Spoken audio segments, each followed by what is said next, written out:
¿Qué tal? Bienvenidos a este análisis. Hoy vamos a sumergirnos en una historia verdaderamente fascinante sobre cómo las piezas más pequeñitas de una economía, ya saben, las decisiones individuales de cuánto trabajar o cuánto ahorrar, se entrelazan y crecen hasta convertirse en fuerzas macroeconómicas monumentales. Y para entender esto de la forma más clara posible, vamos a usar un ejemplo histórico de la vida real, la economía de México, específicamente la tremenda turbulencia de los años 90. Vamos a convertir conceptos que suenan súper complejos en conocimiento directo, así que arranquemos. Rápidamente, este es nuestro plan de vuelo para hoy. Pasaremos del marco del mercado laboral y la productividad a nivel micro directo hacia un verdadero terremoto macroeconómico, la crisis del 94, sus ajustes y sus réplicas sistémicas.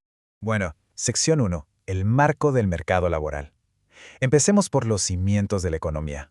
Para empezar, cuando pensamos en el trabajador dentro del mercado laboral, tenemos que voltear los roles a los que estamos acostumbrados cuando vamos a una tienda. Curiosamente, en este mercado, las personas son los oferentes, o sea, son quienes suministran su tiempo, su capacidad y su esfuerzo. Por otro lado, las empresas son los demandantes que necesitan comprar ese esfuerzo para poder operar. Entender este cambio de perspectiva es vital para todo lo que vamos a platicar. Sección 2. Valorando el trabajo y el ocio. Pasemos a cómo decidimos realmente cuántas horas ofrecer a esas empresas.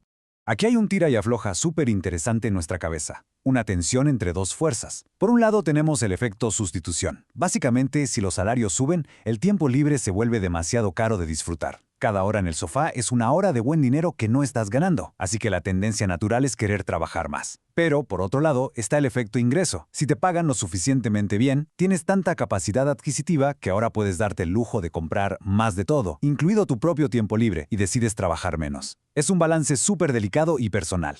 Y esto nos lleva a un punto clave. El factor que realmente pesa en esas decisiones no es el número con tantos ceros impreso en el cheque, lo que llamamos salario nominal, sino el salario real.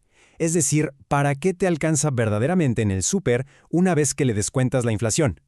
Ese verdadero poder adquisitivo es lo que de hecho mueve la aguja de la oferta laboral. Sección 3. Demanda laboral y productividad. Vamos a darle la vuelta a la moneda y ver esto desde el lado de las empresas. Imagínense una fábrica de camisas. Tienen un espacio fijo y digamos 3 máquinas. Al contratar al primer y segundo trabajador, la producción se va a las nubes. Trabajan en equipo y son súper eficientes. Pero el truco está en la productividad extra. A medida que sigas metiendo trabajadores en ese mismo espacio y con las mismas 3 máquinas, el aporte extra de cada nuevo empleado empieza a caer. Llega un punto en el que literalmente se estorban unos a otros y el crecimiento de la producción se estanca por completo. A esto se le conoce en economía como la productividad marginal decreciente. Y ojo, es un principio ineludible, como una ley de gravedad económica. En cualquier proceso de producción, tarde o temprano, la producción va a empezar a crecer cada vez menos si no amplías tu espacio físico o tu tecnología. Es una realidad matemática que no podemos esquivar. Entonces, el mercado siempre busca un equilibrio natural, donde los trabajadores y las empresas se encuentran. Sin embargo, en el mundo real existen intervenciones. Medidas como el salario mínimo buscan proteger los ingresos de la base, aunque económicamente pueden hacer que sea más difícil contratar a jóvenes sin experiencia si su costo supera su productividad inicial. Por otro lado, los sindicatos agrupan a los trabajadores para nivelar el poder de negociación frente a las grandes empresas. Todo esto interactúa todos los días con el delicado balance del mercado. Sección 4. La crisis del peso de 1994. Ahora sí, vamos a alejar nuestra lente de la base micro y ver qué pasa cuando todo a nivel nacional colapsa. Ubiquémonos en el tiempo. Diciembre de 1994. Ernesto Zedillo acaba de entrar a la presidencia en medio de una tormenta política y económica brutal. Las vulnerabilidades del país eran como un barril de pólvora, una deuda a corto plazo excesiva y un gigantesco hoyo en las cuentas externas financiado con capitales extranjeros que podían irse en cualquier segundo. Y el caos estalló rapidísimo. A mediados de diciembre, tratando de aliviar la presión, el gobierno amplió un 15% la banda de flotación del peso. Pero sin una estrategia clara ni apoyo internacional, esto solo causó pánico puro. Los inversionistas pensaron, esto apenas empieza, y sacaron su dinero del país en estampida. En días, las reservas del Banco de México se esfumaron, obligando a dejar flotar el peso libremente. El tipo de cambio se fue al suelo fulminantemente en lo que la historia bautizó como el error de diciembre. Sección 5. El ajuste al choque. Una vez que estalla la bomba, ¿cómo se repone el daño? Para entender por qué el remedio fue tan amargo, pensemos en la ecuación macroeconómica como si fueran 4 cubetas de agua sobre una balanza. Tienes el ahorro privado, el ahorro público y el ahorro externo, y juntas deben igualar a la inversión nacional. De la noche a la mañana, la cubeta del ahorro externo se vació por completo. Para que la balanza no se rompiera, las otras cubetas tuvieron que ajustarse violentamente. La inversión colapsó y el ahorro interno, tanto del gobierno como de todos los ciudadanos, tuvo que aumentar a la fuerza. ¿Y cómo llenó el gobierno su cubeta de ahorro? Pues con políticas fiscales súper restrictivas. Una de las medidas más polémicas y dolorosas para el bolsillo de todos fue aumentar la tasa del impuesto al valor agregado, el IVA, pasando del 10 al 15%. El objetivo era exprimir la recaudación y generar un excedente para tapar el enorme hueco que habían dejado los extranjeros.